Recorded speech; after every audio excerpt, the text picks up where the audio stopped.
Retomamos nuestra inmersión en el corazón de Cristo, listos para seguir explorando. explorando cómo este concepto ha resonado a lo largo de la historia de la espiritualidad cristiana. En la primera parte vimos cómo las Escrituras, tanto el Antiguo como el Nuevo Testamento, Ujú. nos preparan para este encuentro con el amor de Dios que desborda cualquier límite. Sí, me encantó cómo conectamos esas imágenes tan antiguas, como el río que fluye o la ternura de una madre, Hermosas imágenes. con la sed de infinito que todos llevamos dentro. Es como si el corazón humano estuviera hecho a la medida del amor de Dios. Exacto, Luis. Y ahora vamos a adentrarnos en cómo los padres de la Iglesia, Me parece bien. santos y comunidades religiosas han ido profundizando en esta devoción a lo largo de los siglos, Genial. como si estuviéramos trazando un mapa del corazón a través del tiempo. Me encanta esa imagen del mapa. Un mapa que nos guía hacia la fuente del amor, hacia el corazón de Cristo. Y si tuviéramos que empezar este viaje por algún punto, ¿Mm? creo que la imagen del costado herido de Jesús sería un buen punto de partida, ¿no crees?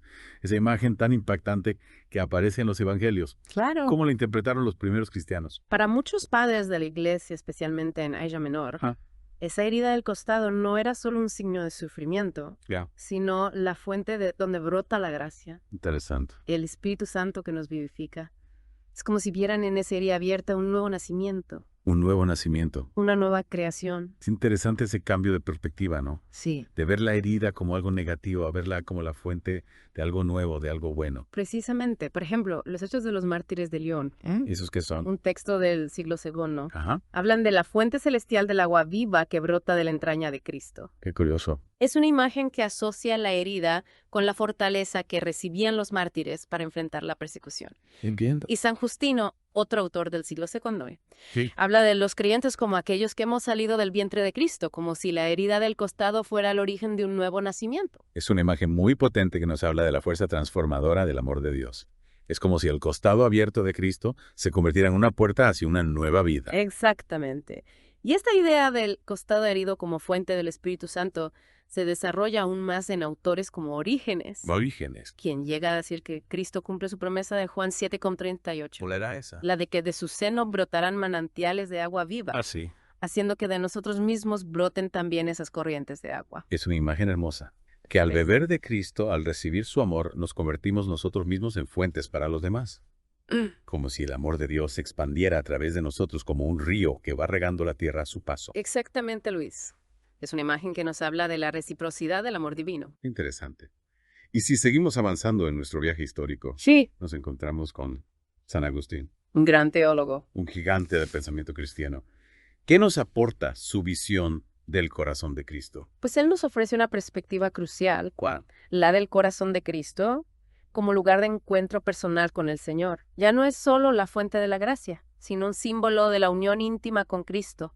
Es decir, lleva la devoción a un nivel más personal. Me gusta esa idea de la unión íntima, Sí, del sí. encuentro personal con Cristo en lo profundo de nuestro ser.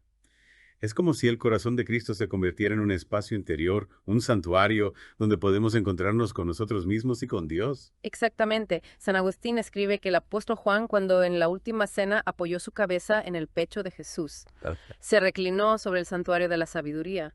Es una imagen que nos invita a buscar esa intimidad con Cristo, a escuchar los latidos de su corazón en el silencio de nuestro propio corazón. Wow. Es una imagen bellísima que nos invita a la contemplación, a la escucha interior. Y esta línea de pensamiento se desarrolla aún más en autores como Guillermo de Senter, ¿De quién? un monje cisterciense del siglo XII, Ya. que nos anima a entrar en el corazón de Jesús, donde nos alimenta en su propio pecho, como una madre que amamanta a su hijo. Es como si el corazón de Cristo fuera un espacio de refugio de elemento espiritual donde podemos saciar nuestra sed de infinito. Y San Buenaventura, un franciscano del siglo III, También él. también retoma esta doble dimensión del corazón de Cristo, fuente de la gracia y lugar de encuentro personal con el Señor. ¿Y qué nos dice San Buenaventura sobre esa unión personal con Cristo? Él nos anima a no quedarnos en una experiencia meramente sacramental, Era veo. sino a buscar una relación de amistad con Cristo habitando en su corazón. Es decir, ir más allá de lo ritual y buscar una conexión profunda con la persona de Jesús, ¿verdad? Exactamente. Y si seguimos avanzando en la historia, llegamos a la época moderna, donde encontramos a figuras como San Francisco de Sales, San Francisco de Sales. un santo que ya mencionamos en la primera parte y que siempre me ha fascinado por su enfoque tan humano de la espiritualidad. Sí recuerdo que hablamos de él como un maestro de la ternura espiritual. Exacto. Y en su pensamiento, el corazón de Cristo se convierte en un refugio frente a la rigidez moral, en un lugar de amor personal y de confianza en la misericordia divina. Es decir, un antídoto contra el legalismo y la culpa que a veces nos paralizan. Es una visión muy liberadora. San Francisco de Sales nos invita a descansar en el corazón de Cristo, a confiar en su amor incondicional. Y también a descubrir que Dios ve nuestro nombre escrito con caracteres de amor, como él mismo decía. Es una imagen tan hermosa. Totalmente. Y bueno, hablando de imágenes poderosas, no podemos olvidar a Santa Margarita María Alacoque y sus visiones del Sagrado Corazón a finales del siglo XVI. Ah. Sus experiencias místicas marcaron un punto de inflexión en la devoción al corazón de Cristo. Recuerdo que en la primera parte mencionamos una frase suya que realmente impacta. Hay este corazón que ha amado tanto a los hombres, que nada ha perdonado hasta agotarse y consumirse para demostrarle su amor. Es una frase que te deja sin palabras. Sí, es una imagen muy fuerte que nos habla de un amor que se entrega sin límites hasta el extremo. Increíble. Pero más allá de las formas devocionales específicas que promovió Santa Margarita María Alacoque, Sí. lo central en su mensaje es la intensidad del amor de Cristo por nosotros. Un amor que nos llama a crecer en la confianza y la unión con Él. Pero claro, como en toda experiencia mística, siempre hay que discernir lo esencial de los elementos más personales o culturales, ¿verdad? Exactamente. Y en ese proceso de discernimiento, figuras como San Claudio de la Colombière jugaron un papel importante. ¿San Claudio era qué? De la Colombière. Ah, Él fue un gran defensor y divulgador del mensaje de Santa Margarita, ya veo. pero también buscó interpretarlo a la luz del Evangelio, evitando cualquier tipo de sentimentalismo o de autocomplacencia. Es decir, conectarlo con la vida real, con la transformación interior que nos lleva a amar como Cristo amó. Precisamente. Y en su propia vida, la devoción al corazón de Cristo se tradujo en una profunda confianza en Dios y en una entrega total a su voluntad, como lo expresa en su famosa oración Acto de Confianza. Una oración que nos invita a abandonarnos en las manos de Dios, a confiar en su amor incluso en medio de las dificultades. Exacto. Y si seguimos avanzando en nuestro recorrido histórico, llegamos a dos figuras claves del siglo XIX. ¿Quiénes son? San Carlos de Foucault y Santa Teresa de Lisieux dos Santos, que a pesar de sus diferencias compartieron una profunda devoción al corazón de Cristo. Recuerdo haber leído sobre ellos, pero me encantaría que nos hablaras un poco más sobre cómo vivieron esa devoción. En San Carlos de Foucault, la devoción se traduce en una vida de despojo y de entrega a los más pobres, siguiendo el modelo de la vida oculta de Jesús en Nazaret. Interesante. Para él, el corazón de Cristo lo impulsa a una imitación radical de Jesús, a vivir el Evangelio en su máxima expresión. Es decir, no se queda solo en la contemplación, sino que se lanza a la acción al servicio concreto de los demás. Exactamente. Y en Santa Teresa de Lisieux, la devoción adquiere un matiz de confianza y de abandono total en la misericordia divina. Una santa muy querida. Mi camino es todo de confianza y de amor, escribía ella. Es una frase que resume muy bien su enfoque, ¿verdad? Una entrega total al amor de Dios sin reservas. Exacto. Y lo interesante es que para ella la justicia divina no es un obstáculo para el amor de Dios, sino que se ve transfigurada por ese amor. Es decir, la misericordia divina lo abarca todo, incluso nuestra fragilidad y nuestros errores. Es una visión muy consoladora que nos invita a confiar en el amor infinito de Dios. Precisamente. Y esta confianza en la misericordia es lo que la lleva a ofrecerse como víctima de holocausto al amor misericordioso de Dios. Una ofrenda que busca no aplacar la justicia, sino dejar que el amor de Dios se expanda sin límites. Es como si se entregara por completo al fuego del amor divino, dejándose consumir por él. Exactamente.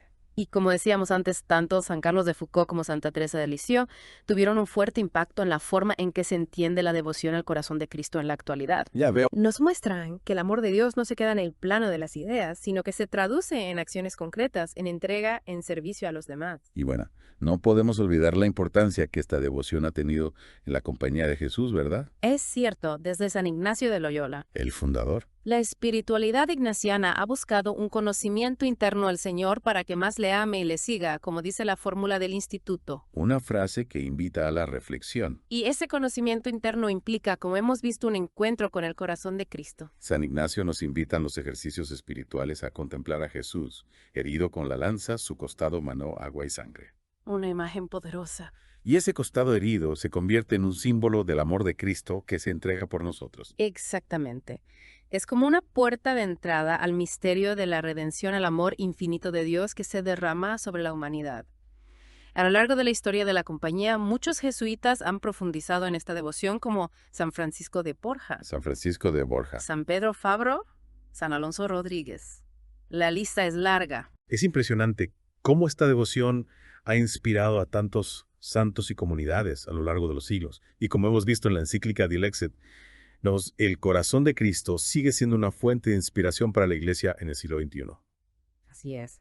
El Papa Francisco nos recuerda que este no es un tema del pasado, sino una invitación a un encuentro personal con el amor de Dios que transforma nuestras vidas y nos impulsa a construir una civilización del amor. Creo que esa es la clave, ¿no? ¿Cuál? Pasar de la devoción a la acción del conocimiento interno a la transformación del mundo. Exacto, Luis. Y en la tercera parte de nuestra inmersión exploraremos esa dimensión social y misionera de la devoción al corazón de Cristo. Estupendo.